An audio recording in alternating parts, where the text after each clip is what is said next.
Nochmal hat Herrgott für seinen Prophet Zacharias gesagt, sei ein Pfarrer und pass die Schafe auf, wo kaputt gehen.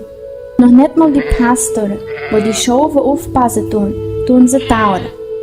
Ich taure auch nicht mit den Bewohnern von Israel. Sein Schäfer und sein Könige tun das ganze Land vernichten. Und ich tu niemand von denen sein Herrn befreien. Ich, der Herr, spreche. Also, die, wo Schafe kaufen und verkaufen, haben mich angesprochen, für die Schafe aufzupassen, wo Geschlacht gibt. Haben 2 Stocken geholt. Einen habe ich Gutheit genannt und der andere habe ich Union genannt und haben die Schafe aufgepasst. In einem Monat habe ich die Geduld verloren mit den Schäfen und die sind eilig mit mir. Da habe ich über die gesagt, ich will nicht mehr eure Schäfer sein.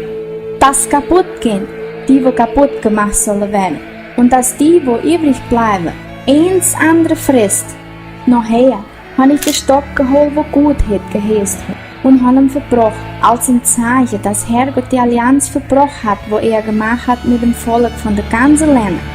So ist die Allianz in dem Dorf vermacht.